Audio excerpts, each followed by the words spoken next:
musical. Oh, when the singing musical. He's the top of the West.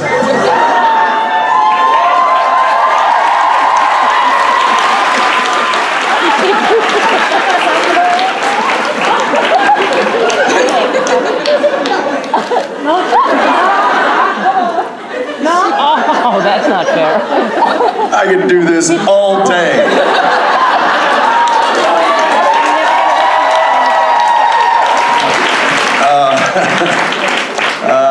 Forgot how fun squirt guns were. I think the last time I used one of these, there was vodka in it.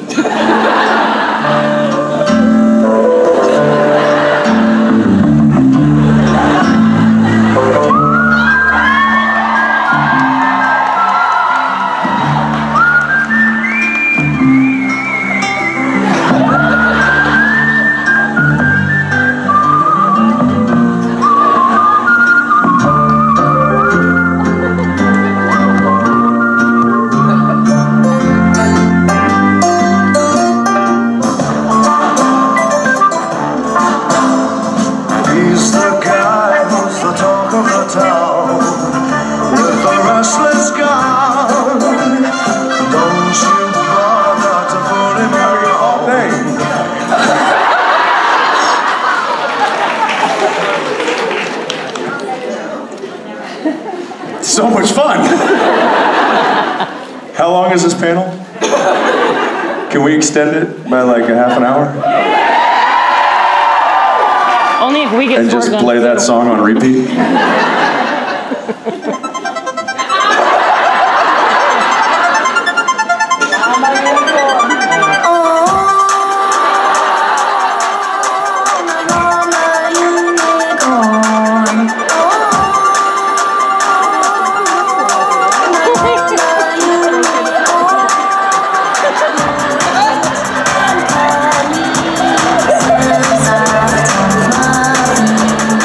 This is what nightmares are made of.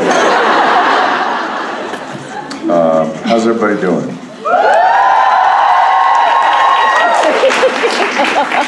Yeah, you are. Yeah. Everybody have a fun time last night? Concert?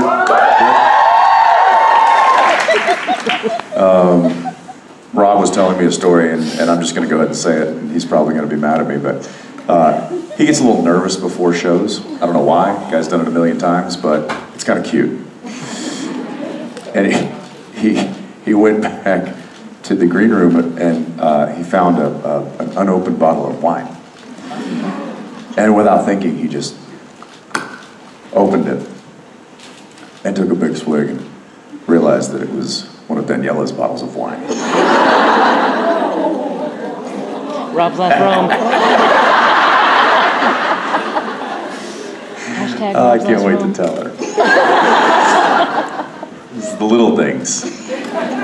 Yeah, and then I'm going to shoot him in the face with a squirt gun, so it's like a double whammy. All right, let's take some questions, because I could just do this all day. Hi. Hi. Hi. So I'm going to ask you a little early today to put on your director hat. Over the last 14, almost 15 years, there have been a lot of changes in technology when it comes to filming things. But there's also been a lot of changes in technology when it comes to watching. So when you started, you may have been watching on like a 19-inch tube television. Now you're watching on an 80-inch flat screen. How have those changes affected decisions that are made on set with regards to like blocking, lighting, those kind of things? The details that may have been missed by viewers in the past that are being noticed by viewers now? Great question. We actually, when we started the show in 2005, we were on 35 millimeter film. So we were shooting old school, actual film. And they would say, you know, check the gate, which in the film industry, you have to, there's a person that actually gets a flashlight and looks inside the camera to make sure that there's not a hair or a piece of dust that has landed on the lens that would be picked up and essentially ruin the take. With the invention of digital and the quality of digital, when we switched over to that, I think it was season 3, all of that became obsolete, and there was no checking the gate, there was no having to switch out the giant film mags.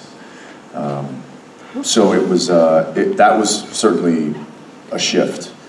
And I remember the lighting became different, and really that's the only major difference I think with film and with HD is the lighting has to be skewed a little bit more for that.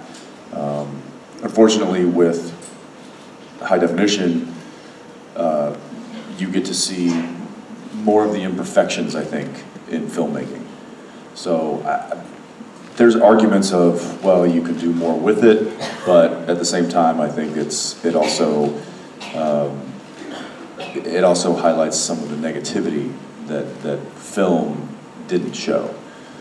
So I don't know. I think it's fine. You can also put treatments on it. You can make a digital image look film-like, much like your cameras. You can put a filter on it. So there are tricks to make digital imagery look film-like, but we try to just keep it as close to what the human eye would see in real life as we can. And really, the only thing that changes to make that happen is lighting. So. Thank you. Thank you.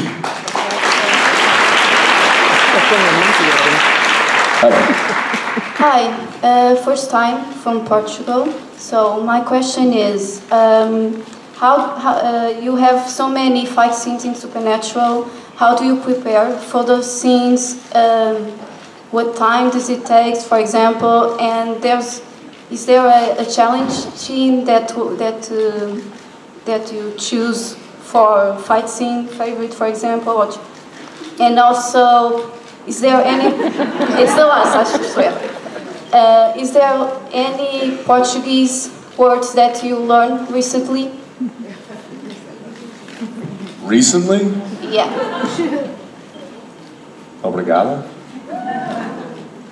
Yeah, I didn't learn that recently. I've known that one for a long time. You know that.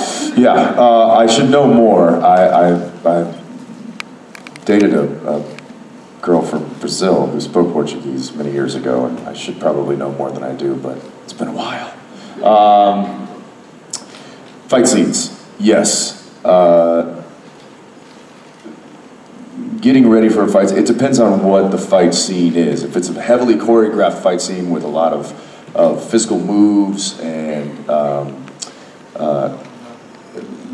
choreography, fight choreography, then yeah, we do rehearse it quite extensively. Because of the schedule and because Jared and I are working so much, the stunt guys, our stunt doubles, will come in on a day, maybe two or a day or two or three before we actually film that scene, and they will rehearse that fight scene and map out all the moves and design it, and then we will come in on the day that we're filming it and essentially stand off to the side and watch our doubles perform it, and then I will then step in and I will run it a few times with whatever stunt double guy that I'm working with that day. And a lot of times, if they are a heavily choreographed fight scene, Rob Hader, who is our stunt coordinator, who is, I think, doing a phenomenal job, he will video the fight scenes a few days beforehand, edit it together, and send it to us in an email. So I'll get to watch kind of a cut version of what we will be doing. And then I'll just try to memorize the moves. You know, it's a right punch here, it's a duck, it's a right kick. And then when we get there and it's time to film it, we'll run it a few times. A lot of times we'll break up a full fight scene, so what you see as one continuous fight scene, we'll break it up into sections. So there'll be like a beginning, and a middle, and an end. And those are for the more complicated ones. A lot of times if we're just doing a stunt, we'll just walk in and I'll be like, all right, what am I doing? Be like, you're gonna fly through that window. I'm like, Okay, sounds good. Jensen, you want to stretch out? No, I'm fine. I should stretch out more. I don't, and I pay the price. But it's, there is a lot of people that put a lot of time and effort into making those stunt scenes, those fight scenes look as real as they do. And people get hurt, people get banged up. You know, I've caught a few, in fact, just this past season, I forgot to duck. And I was working with a stunt guy, and most of the stunt guys in Vancouver that work on the show know that Jared and I are pretty good about doing stunts. So they go pretty hard with us. Unfortunately that day he was going pretty hard. And I caught a fist right to my temple. And didn't stop. It was like I hit him and then he threw a punch and I was supposed to go like this, and I didn't do this. I actually went like this. So I helped him hit me.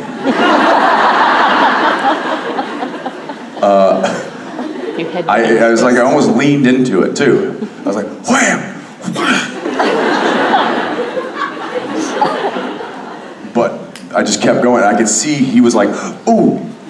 And I think we took like there was a quick breath, like he hit me and he was like, ooh, and I'm like, it's fine, keep going.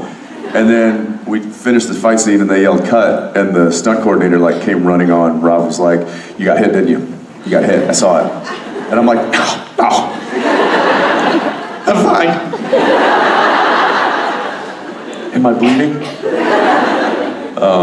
But that happens. And it happens more than people think, and it certainly happens to the stunt guys, because sometimes they'll do the close stuff with us, and then when they drop back for a wide shot, they'll let those guys go hard, and they do. And it's sometimes I watch it and I'm like, oh gosh, and I'll run on set and I'll be like, dude, are you okay? Yeah, fine. So yeah, they don't get the credit they deserve. Those guys take a lot of hard hits for y'all's enjoyment. So thank you. Thank you. Yeah.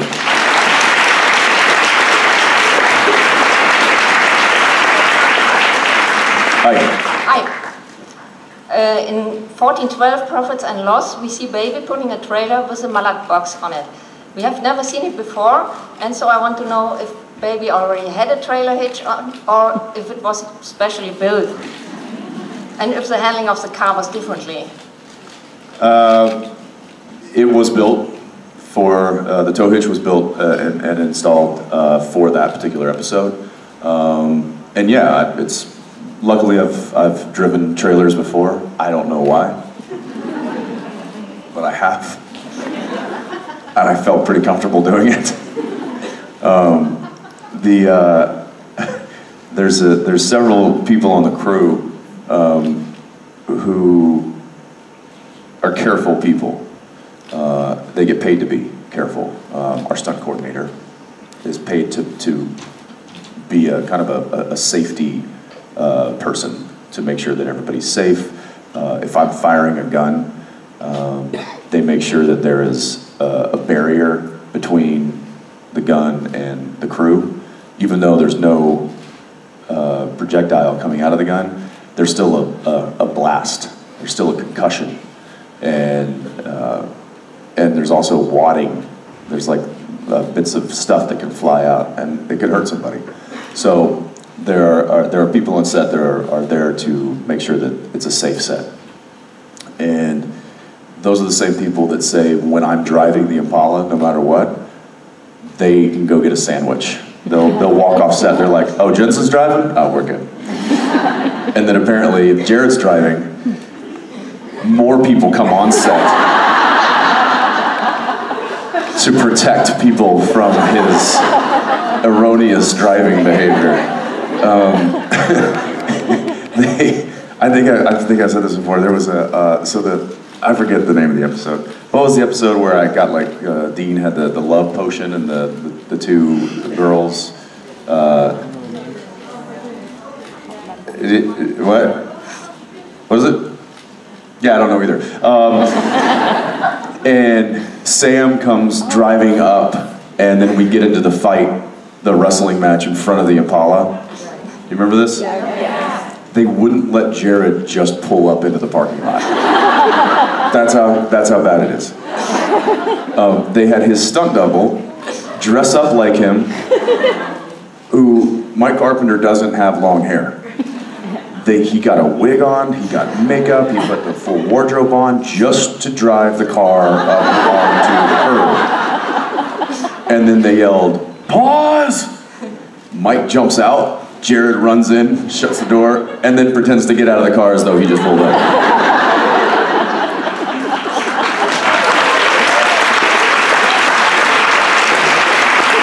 I don't know what you're clapping for, it's ridiculous that the guy can't drive a car. He's almost 40. Whatever. But yes, that tow hitch was put on for that particular episode, and it was taken off shortly after. So, yeah. Thank you. Thank you. Hi. Hi.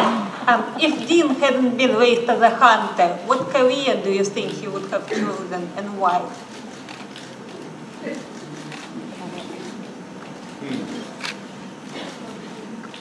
I don't know, construction. Maybe a bricklayer. Maybe he's the guy that controls the wrecking ball. Because he just likes to destroy things.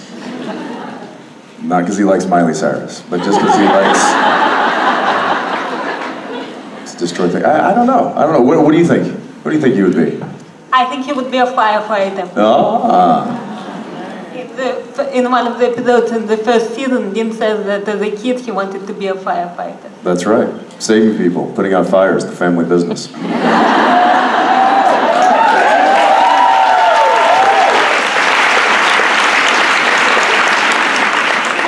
Saving people, starting fires. The family. No. Thank you. Hi. Hi.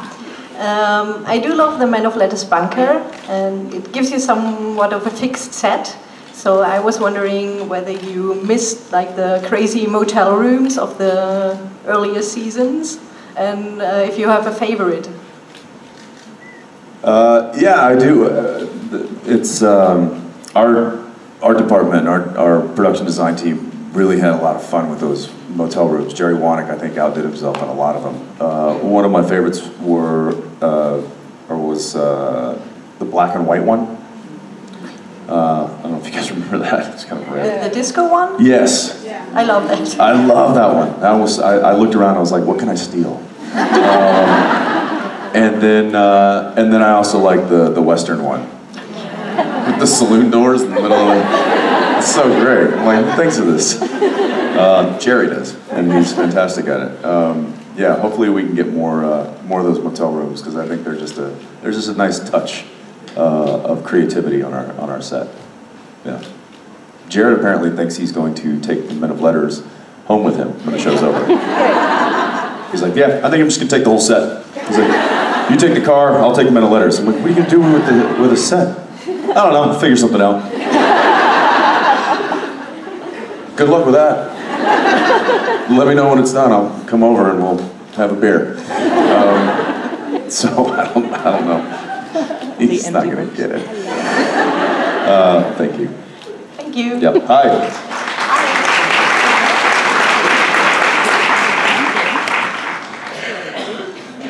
Yeah. Even do the Hi. pretense of spinning the wheel. What's up? I'm just gonna get some. What is this? Frobisher's apple juice. Nice. Yeah. So I'm Sarah. So I was just wondering, with how much you work and how much you travel and the lack of sleep and jet lag and being away from your family, how do you keep yourself sane and functioning? He doesn't.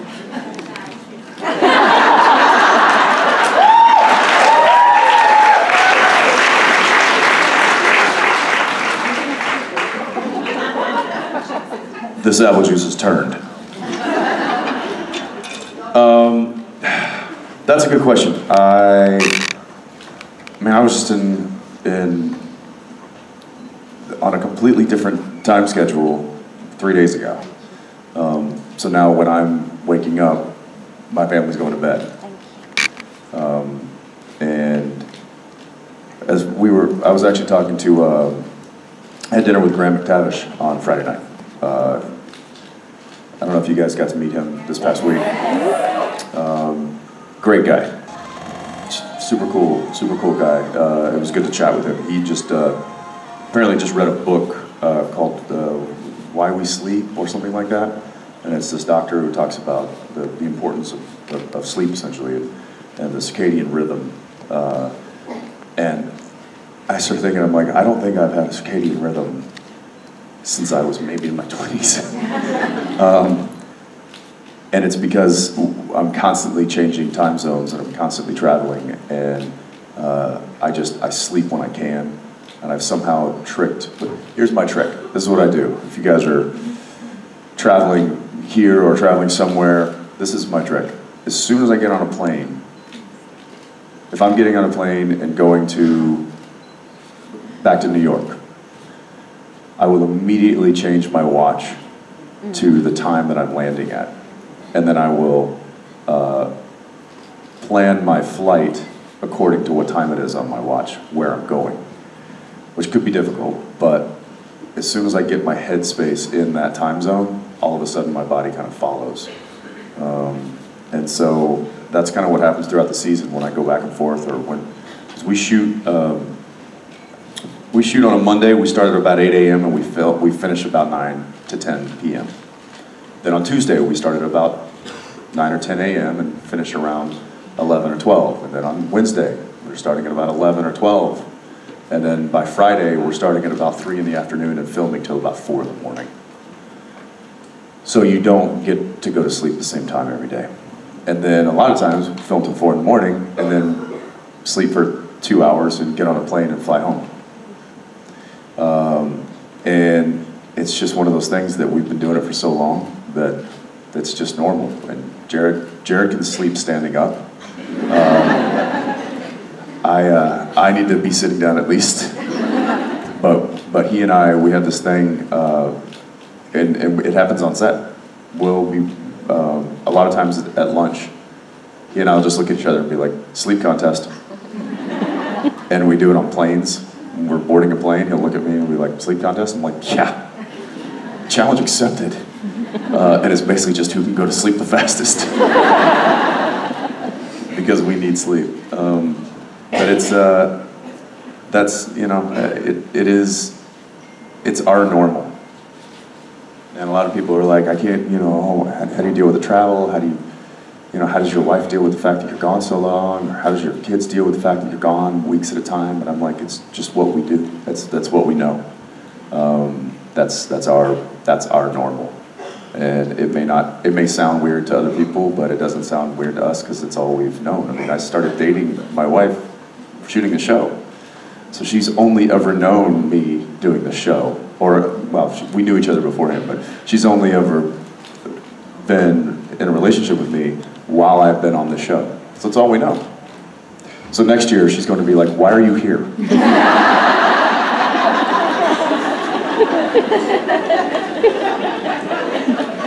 I don't know what to tell her. She's going to be like, why don't you get a job? I'm trying. Thank you. That's it? That it? Do you want to stay on stage more?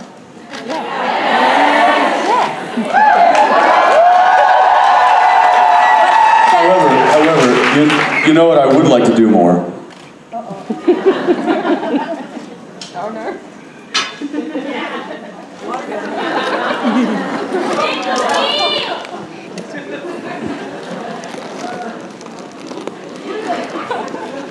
Music!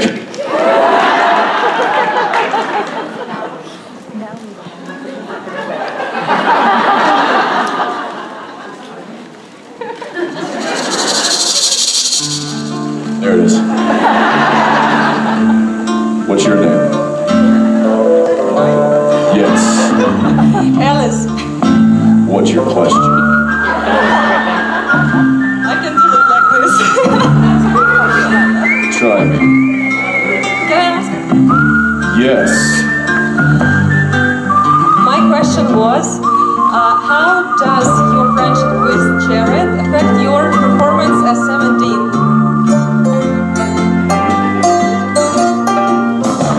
Makes it nice.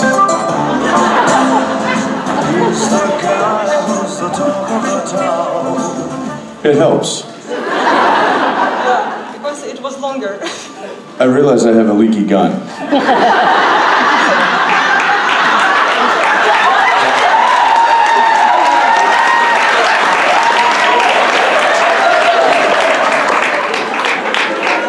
This is a little awkward now.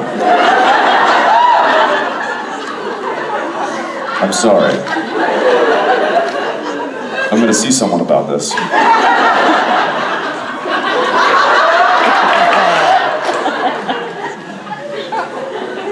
All right. This is so fun.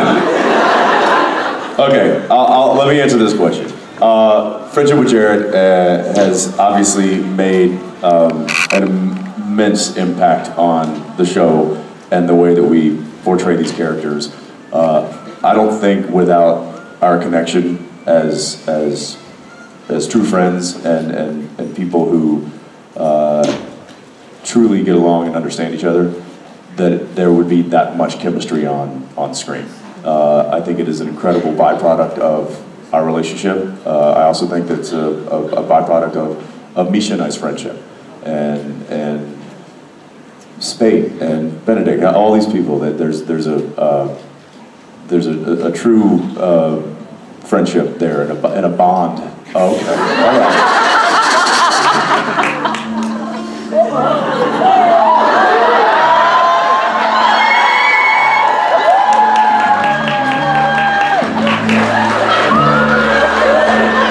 Behind the unicorn?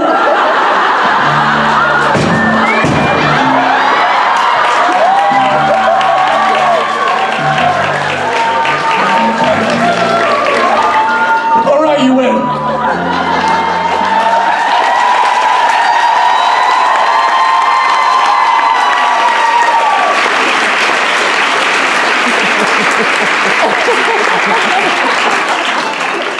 No, you too can love. Well, that got out of hand real quick. Okay.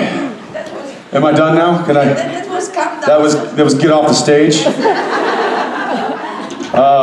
Well, I will. I'm coming back, right? Because I have to talk with that. What's his name? The guy you... Who's that guy? Yeah, I think one you know is... Oh, right. The guy that I pretend to have a friendship with. Yeah. I'm gonna see you back here with Misha in a little bit. So, thanks. She